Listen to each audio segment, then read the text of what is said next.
여러분 안녕하십니까? 부동산 애널리스트 TV 고종환 TV를 운영하고 있는 고종환 한국자산관리연구원장입니다.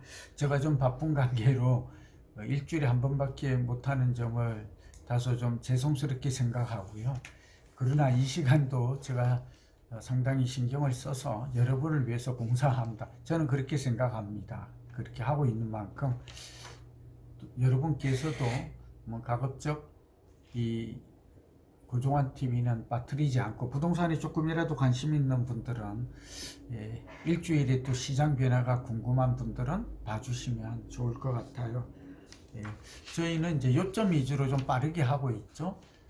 뭐 아무래도 좀 길어지면 지루하다는 말도 있고, 그러나 이제 앞으로는 제가 이제 개선 방안을 생각하고 있는데 좀 더 깊이 있게 해달라는 그런 요청도 있어서 뭐 여러 가지로 생각하고 있고, 아마 하반기쯤 가면 여러분들이 아시는 방송국과 함께 거기에 유튜버들이 많아요. 방송 200만, 400만 이런 쪽하고 제가 지금 같이 뭐 합방을 하거나 같이 이제 저희 고종환 TV를 연계해서 하는 방안을 지금 긍정적으로 저도 지금 검토하고 있습니다. 아마 될 것 같습니다.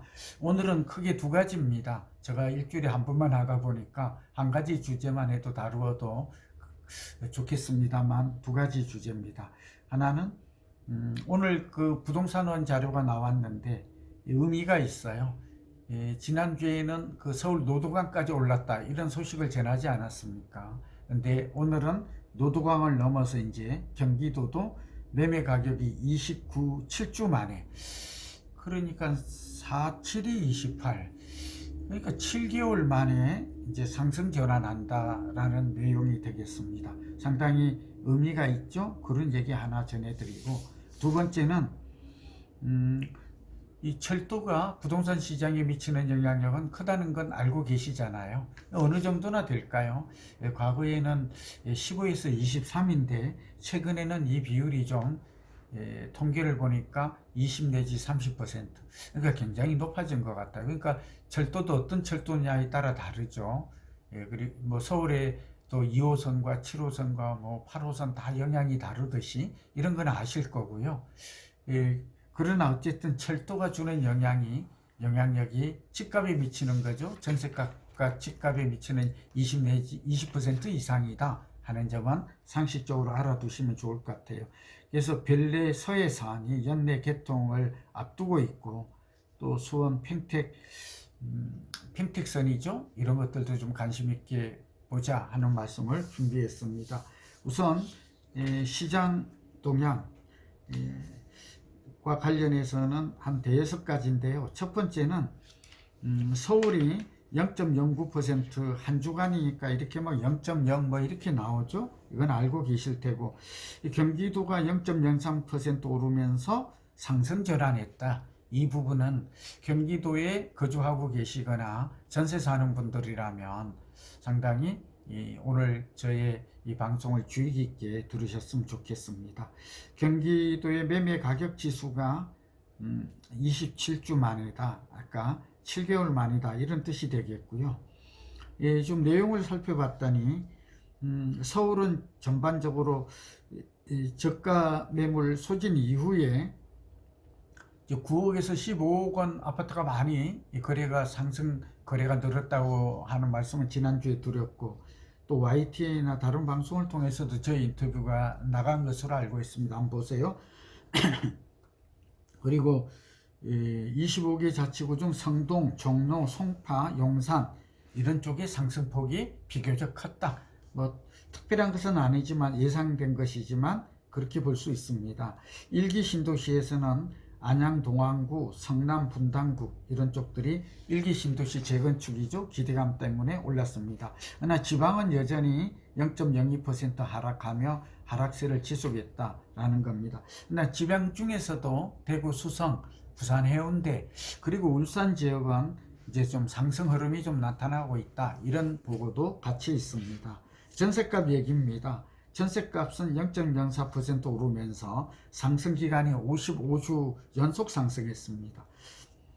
굉장하죠? 1년 넘게. 1년에 52주입니다. 그러니까 1년 넘게 오르고 있다. 이렇게 기억하면 좋을 것 같고, 그러면 전세 기간에 가장 많이 오른 기간이 언제 얼마였을까요? 그게 2014년 6월부터 2017년까지 135주가 올랐대요.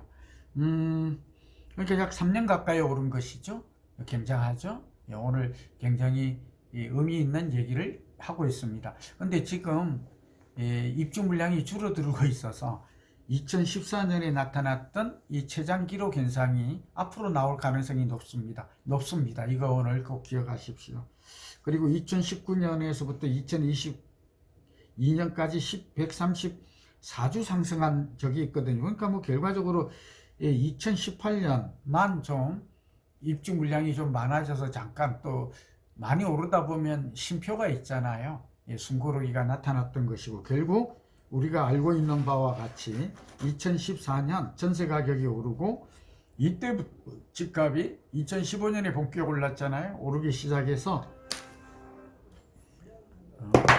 그래서 결국은 2022년까지 전세는 올랐지만 2021년 9월 10월에 고점을 찍었어요. 7월에서 9월 사이에 고점을 7월에서 10월 사이에 고점을 찍은 것이거든요. 그렇게 이해하시면 좋을 것 같아요. 어쨌든 지금 전세 가격이 이렇게 1년 이상 오르고 있다라는 점은 또 앞으로 입주 물량이 부족한 걸 감안하면 또 한 2, 3년 이상 오를 수 있다, 이런 얘기는 그만큼 집값이 오를 가능성이 높아졌고, 전세값이 많이 오를수록 집값이 많이 올라요. 다만 지금 거래량이 아직 평균 거래량을 회복하지 않았다 하는 걸 가지고 그 완전히 본격 상승 추세로 이렇게 말하는데 좀 내용이 달라요. 그러니까 매물이 많이 쌓이지만 이 매물은 서울의 강남이나 강용성 이런 매물이 아니에요. 그리고 이제 지방에 있는 수도권 외곽에 있는 매물이고, 단순 비교하는 것은 어렵다는 얘기죠. 그래서 지금은 서울 같은 경우는 매물도 거의 없고 전세는 거의 씨가 말랐어요. 제가 걱정할 정도로. 그래서 일반 매물도 보면 저가 매물이 거의 소진되어서 없습니다. 이건 중개사 분들에게 좀 확인을 하시죠. 아무래도 공인중개사가 현장 전문가로서 가장 잘 알지 않겠습니까? 그 다음에 이제 두 번째 파트. 그러면 아까 경기도 수도권에 올랐다고 그랬잖아요. 그럼 경기도 중에서도 어디에 관심을 가질까? 이제 이것까지 가야 여러분에게 마침표가 될 것 같아요. 벨레선과 서해선을 좀 주목하자, 그런 말씀을 드리고, 수도권에서 벨레선과 서해선이 이제 연내에 개통이 될 예정입니다. 주목되죠? 6개월 전이니까 지금 준비하면 딱 좋겠죠. 그 다음에 집을 살려고 마음먹은 사람은 뭐 지금이 오히려 저가 매물을 좀 노려볼 수 있는 기회가 되겠죠. 우리가 GTX 노선 파주하고 서울역이 이제 올 연말에 개통 예정인데, 그런 면에서 제가 앞서도 말씀드렸지만 킨텍스 일산이죠. 대구읍역 주변은 좀 아파트 가격이 오르지 않은 곳은 급매물이 있다면 실수요자라면 관심 있게 보아라 하는 얘기를 드렸었고, 그 다음에 오늘 광교 호미실 구간의 구운역에 대해서 좀 얘기를 드리겠는데요. 연내 착공 예정인 신분당선 연장선이 광교부터 호미실까지 약 한 10km 정도 구간인데, 여기에 구운역이 새로 들어갔다는 내용입니다. 광교중앙역, 화서역, 이곳은 6곳은 아시죠? 구운역에 들어가게 되면 여기 이제 판교나 서울, 강남 동해까지 이 교통 접근성이 좋아지는 게 이 탓인지 구운동 강남 아파트 같은 경우에는 호가 위주로 한 5천 올랐다. 그러니까 금매 물건이 들어갔고 이제 호가 거래는 안 됐지만 오르고 있다. 뭐 전용 84제곱미터가 4월에 4억 3천 거래됐는데 지금은 한 2, 3천 또는 5천까지 오르는 곳에 매물이 나와 있답니다. 아직은 가격 현상이 뚜렷하지 않지만 뭐 이것도 좀 예사롭지 않은 조짐이죠. 구운역과 연결되는 화서역, 저도 가본 적이 있는데 이 화서역도 보니까 계속해서 호가가 좀 3개월 연속 오르고 있습니다. 경기도가 오늘 집값이 오른다고 하니까 만약 이 상승세가 제가 볼 때는 이어질 것 같은데, 이 두 곳은 가격이 4억대니까 저렴하지 않습니까? 전세가의 차이가 크지 않을 것으로 보여서 관심을 갖는 게 좋을 것 같습니다. 실질적으로 신분당선 연장선이 이제 에 대해서 통과하게 되면 이거는 강남을 통과하니까 관심 있게 보시라. 두 번째는 벨레선 연장선입니다. 8호선이죠. 이게 벨레선은 이제 암사부터 남양주 벨레까지인데 이게 구리역을 비롯해서 동구릉역, 다산역 이 7개 역이 이제 연장이 됩니다. 잠실에 이렇게 되면 30분대에 들어올 수가 있어서 저도 이들 지역을 많이 추천했었고 최근에 이곳에 아파트 산 사람들이 꽤 고맙다 하는 전화를 받습니다. 뭐 여러분 중에서도 혹시나 개별 아파트의 선정에 어려움이 있다면 저희에게 전화를 주시면 우리 최호선 본부장이 공인중개사고 이 방면에 굉장히 베테랑입니다. 뭐 제가 직접 못하더라도 여러분을 도와줄 수 있으니까 그렇게 하시면 좋겠습니다. 도움이 협조하겠습니다. 평택선도 좀 주목해야 됩니다. 지금 10월께 안중과 평택을 잇는 평택선 약 8.8km가 전철화가 될 예정인데요. 안중역을 좀 주목해야 될 것 같아요. 경기도 화성과 청남 홍성을 오가는 서해선 복전철도 함께 개통이 되거든요. 상당히 효과가 크다. 뭐 화성에서 충남까지 가는 사람이 얼마나 많을 것인가 그렇게 생각할 수도 있지만 지금 이 평택선이 개통됨으로 인해서 화성 송산역에서 이제 여의도로 신안산선까지 이렇게 운행이 된다면 굉장히 접근성이 좋아지고 연결망이 다양화되죠. 그런 의미에서 평택선, 안중과 평택, 그리고 여기 화성 송산역 이런 또 그러니까 이게 이제 신안산선과 연결되면 서울과 접근성이 좋아지잖아요. 충청권과.